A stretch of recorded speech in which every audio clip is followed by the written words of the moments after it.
Vient en fait retrouver le contact avec le terrain et avec le haut niveau ici à Riyad. Un garçon qui avait été élu meilleur joueur de la Coupe d'Afrique en 1988, ça remonte déjà à longtemps. Et c'est voilà. Le premier but.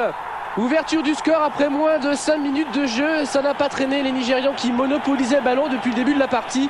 Et qui, suite à ce corner, marque ainsi donc le premier but de cette rencontre face au Japon. Une énorme erreur de défense en tout cas. Énorme erreur de défense. C'est Okafor, je crois, qui a donc trompé le gardien à bout portant.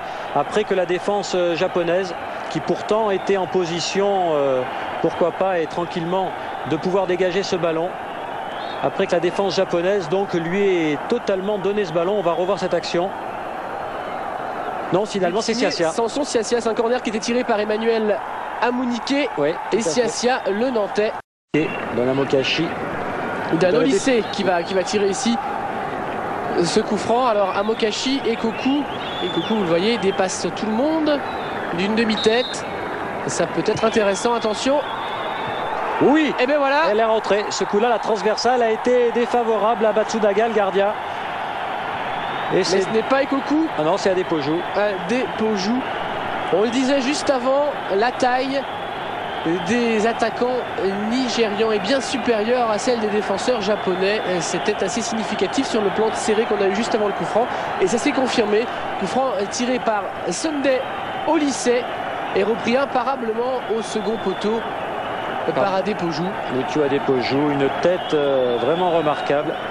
Il est vrai qu'il faut la taille, mais il faut aussi le timing pour bien placer ses têtes. Voilà.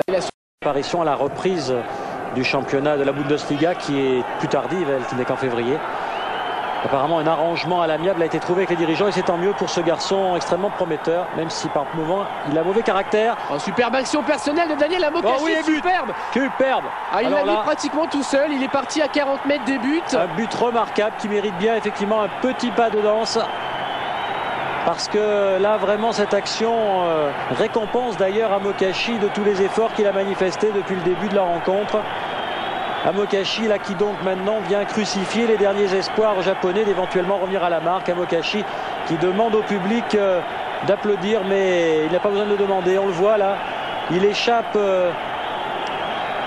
au latéral Natsuka. Et la balle de but, la passe décisive, c'est semble-t-il Okocha qui pour son premier ballon donne une balle de but à Amokachi. Enfin, c'était pas une balle gagnée, il a fallu ensuite qu'il échappe effectivement à son dernier défenseur.